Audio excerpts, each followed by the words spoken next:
हाँ तो दोस्तों, स्वागत है आप सभी का आपके अपने एजुकेशनल चैनल एसएन गुरुकुल पर। जैसा कि आप देख रहे हैं, लगातार हम 7वें चरण शिक्षक बहाली एवं नई नियमावली को लेकर के आपको अपडेट्स देते आ रहे हैं। इसलिए जिसने भी अभी तक इस चैनल को सब्सक्राइब नहीं किया है वे सब्सक्राइब कर लें, ताकि आपको ससमय और सटीक जानकारियां मिलती रहे।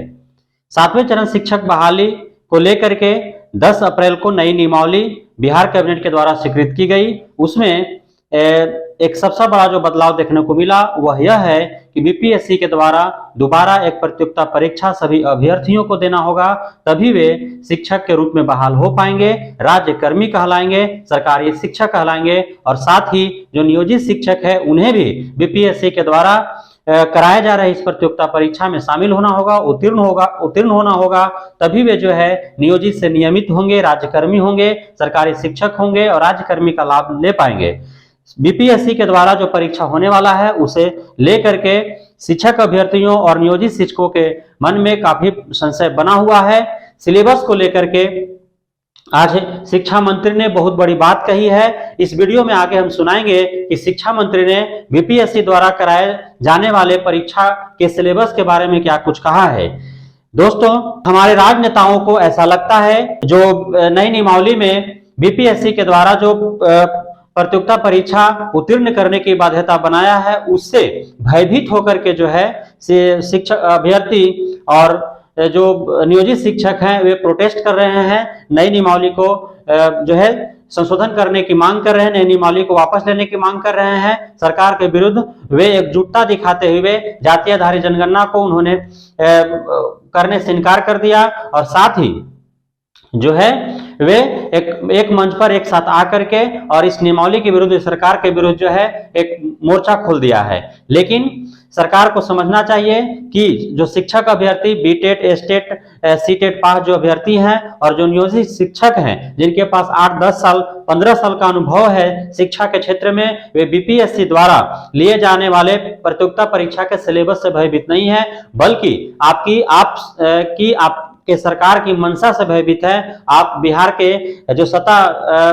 रूढ़ दल के जो नेता हैं, सत्ता में बैठे हुए जो राजनेता हैं, आपकी मंशाओं से भयभीत है, क्योंकि पिछले 5 वर्षों से लगातार काफी लंबे इंतजार के बाद आप 2023 के चौथा महीना में 10 तारीख को नई नियमावली जो है स्वीकृत करते हैं। उसमें भी जो है एक अलग से बीपीएससी द्वारा प्रतियोगिता परीक्षा लिए जाने की बाध्यता डालते हैं और ये शिक्षक अभ्यर्थियों और जो नियोजित शिक्षक है उन्हें ऐसा डर है कि आप जो है यह जो बाध्यता बना है वह टाल मटोल करने का एक बहुत बड़ा उपाय आपने निकाला है। इससे जो है पिछले 5 वर्षों से लंबे इंतजार करने के बाद जब शिक्षक अभ्यर्थियों और नियोजित शिक्षकों को ऐसा लगा कि उन्हें जो है नियमित कर दिया जाएगा, शिक्षक अभ्यर्थियों को अब बहाली मिल जाएगी, लेकिन आपने जो है बीपीएससी द्वारा परीक्षा लिए जाने की बाध्यता डाल दी, जिससे ऐसा लग रहा है कि आप जो है 2024 या 25 तक जो है इस बहाली को ले खींचते हुए चले जाएंगे।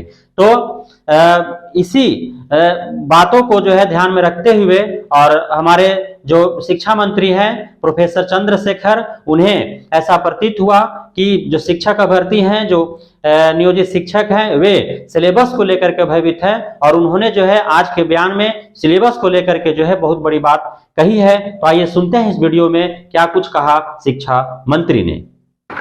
गुणवत्तापूर्ण शिक्षा देना, गुणवत्तापूर्ण शिक्षा देना इस सरकार का संकल्प है। माननीय बिहार के शिल्पकार मुख्यमंत्री नीतीश बाबू, उप मुख्यमंत्री तेजस्वी प्रसाद यादव जी का ये संकल्प है कि ज्ञान की भूमि बिहार के विरासत को वापस करना है। तो गुणवत्तापूर्ण शिक्षा देने के लिए हम अपने बच्चों के लिए, अपने राज्य और देश के तरक्की के लिए एक बेहतरीन शिक्षा कैसे दे सकें, इसके लिए यह सूत्र आया है, यह नियमावली आया है। इसमें अगर किसी ढंग का कोई नुस्ख निकालते हैं तो यह उचित नहीं है। और फिर से मैं एक बात कहना चाहता हूं कि जो हमारे शिक्षक गण है, नियोजित शिक्षक, आपका काम शिक्षा देना ही न है और अपने कोर्स को जिसको आप पढ़ाते हैं रात दिन जिसके लिए आप शिक्षक हैं और जिन बच्चों को आप पढ़ाते हैं, उस कोर्सेज में से कुछ सवाल अगर नियमित होने के लिए एक कितनी बड़ी बीमारी इस महागठबंधन की सरकार ने दूर की है। आप नियोजित थे, आप राजकर्मी के दर्जा में जाएंगे, आपको सारी सुविधाएं मिलेगी और अच्छा वेतनमान होगा। तो इस परिस्थिति में और कोई यह कह दे, आज किसी नेता का बयान सुन रहे थे कि एक IAS IPS होता है फिर से परीक्षा देके पास कर सकता है क्या? IAS IPS का काम पढ़ाना नहीं है, शिक्षकों का काम पढ़ाना है। जिस कोर्स को आप पढ़ाते हैं उसी कोर्स में से अगर कुछ सवाल आपके सामने रखे जाएंगे नियमित होने के लिए, इसके लिए चिंता नहीं करनी चाहिए, इसके लिए घबराना भी नहीं चाहिए। बिहार वासियों को 10 लाख बच्चों को, बेरोजगारों को नौकरी देनी है, उसका ये आयाम है कि लगभग 2.5 लाख से ऊपर ये नियुक्ति 4-5 महीने के अंदर आपके सामने नजर आएगी। पहले के पूर्व का आप देख लीजिए, आपको लगेगा कि हम बिहार वासियों के बच्चों के लिए, बिहार वासियों के लिए, बिहार के बेरोजगारों के लिए सरकार कितनी चिंतित है।